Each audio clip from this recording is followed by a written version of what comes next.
Hello Kolkata live is Surnandan Bharati. Mahalaya ভোর, মহালয়াকে আহ্বান করে নিয়ে আসছে সুরনন্দন ভারতী একটি সাংস্কৃতিক অনুষ্ঠানের মাধ্যমে। আমরা পেয়ে গেছি রিতেশ চক্রবর্তী এবং ডাক্তার সুকমল স্যারকে। রিতেশ স্যার, যদি প্লিজ বলেন আজকের অনুষ্ঠান সম্বন্ধে এবং সুরনন্দন ভারতী সম্বন্ধে।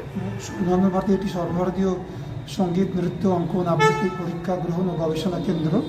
সারা ভারতবর্ষ এবং ভারতবর্ষের বাইরেও আমাদের প্রায় 40,000 পরীক্ষা দিচ্ছে। বিভিন্ন রকম গান, বাজনা, নাচ, Karnataka music, western dance, western music, yoga, skill development সব নিয়ে। তো এই অনুষ্ঠানে আমরা প্রতি বছরে 4-5টা অনুষ্ঠান করি বিভিন্ন শিল্পীদের নিয়ে। যেমন আগামী কদিন পরেই করছি তিমির বরণকে নিয়ে, কদিন আগে করলাম রজনীকান্তকে নিয়ে। এটা হচ্ছে মহালয়ার ভোরে। মহালয়ার পুরো ব্যাপারটা যেহেতু কোনো বই আকারে নেই, আমরা বই আকারে করেছি, সঙ্গে গানের স্বরলিপি এবং শিল্পীদের জীবনী দিয়ে এই বইটি প্রকাশ হয়েছে। স্যার, এটি কি আপনার সম্পাদনায়? আমার সম্পাদনায়। আচ্ছা, আর স্যার আপনাদের ফিজিক্যাল সেন্টার কোথায় কোথায় আছে? আমাদের সারা ভারতবর্ষের প্রত্যেক প্রায় 2-1টি রাজ্য বাদ দিয়ে সব জায়গাতেই আছে। বেশি আছে আমাদের পশ্চিমবাংলা এবং আসাম, ত্রিপুরা, সব জায়গায় আছে। বিদেশে অনেক সম্প্রতি অনেকগুলো সেন্টার হয়েছে, আমাদের অনুমোদিত কেন্দ্র আর কি, তারা পরীক্ষা দিচ্ছে। ডক্টর সুকমল স্যার, যদি প্লিজ কিছু অ্যাড করেন, আপনি সভাপতি সুরনন্দন ভারতীর। ঋতুবাবু তো সবটাই বলেছেন। এটা 30 বছর প্রায় অতিক্রান্ত। এখানে উনি এটা প্রতিষ্ঠা করেছেন এবং খুব সুন্দরভাবে অ্যাডমিনিস্ট্রেটিভলি এটা চালিয়ে নিয়ে যাওয়া হচ্ছে, যেখানে শুধু ভারতবর্ষ নয়, ভারতবর্ষের বাইরেও একটা ইন্টারন্যাশনাল পরিব্যাপ্তি পেয়েছে। আমরা চাই যে যারা এই বিভিন্ন রকম আর্টের জগতে আছে তাদেরকে একটা প্ল্যাটফর্ম করে দেওয়া, যাতে তারা নিজেদেরকে সর্বভারতীয় ক্ষেত্রে এবং নিজেদের কাজে তাদের নিজেদেরকে প্রতিষ্ঠিত করতে পারে। মহালয়ার প্রায় 2 দিন আগেই অনুষ্ঠিত হলো সুরনন্দন ভারতীর বিশেষ অনুষ্ঠান মহালয়া উপলক্ষে। অনুষ্ঠান উপলক্ষে মহালয়া স্তোত্র, অনুষ্ঠানের লিপি, সঙ্গীত, স্বরলিপি এবং যে শিল্পী গেয়েছেন তার পরিচিতি দিয়ে সুরনন্দন ভারতী প্রকাশ করে একটি বই মহালয়ার ভোরে।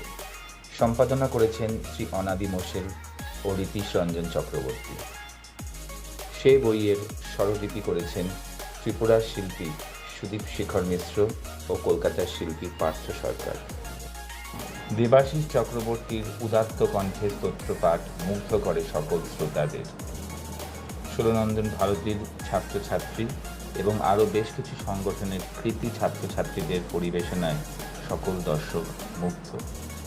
সুরনন্দন ভারতীর নিবেদনে এই সাংস্কৃতিক অনুষ্ঠানে সঙ্গীতে অংশগ্রহণ করেন যাদবপুর অনিল পালিত মিউজিক একাডেমির ছাত্রছাত্রীবৃন্দ। সুরনন্দন ভারতীর এই বিশেষ অনুষ্ঠানে সামগ্রিক সঞ্চালনায় ছিলেন সৈকত নন্দী ও Debashis Sarkar. On site reporting Ashis Basak. Hello Kolkata. নমস্কার, আমি সৈকত। আমার আজকের প্রোগ্রাম হচ্ছে সুরনন্দন ভারতীতে। রিতেশ স্যার রয়েছেন, আমি স্যারই বলি প্রথম দিনের পরিচয়ের পর থেকেই। আজ যে অনুষ্ঠান হচ্ছে সেই অনুষ্ঠানে স্তোত্র পাঠ করবেন দেবাশিস চক্রবর্তী, যাকে আমরা প্রত্যেকেই চিনি। তিনি তার স্তোত্র পাঠের পর বীরেন্দ্রকৃষ্ণ ভদ্রের পর ওনার স্তোত্র পাঠ আমাদের উদ্বুদ্ধ করে, প্রাণিত করে। আর আমি এই অনুষ্ঠানে সঞ্চালনা করতে পারি, খুবই আনন্দিত। আর এখানে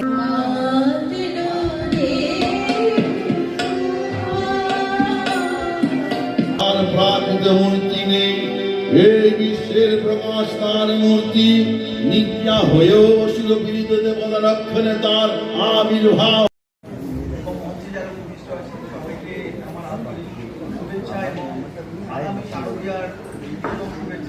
ডক্টর সুকমল দাশগুপ্ত।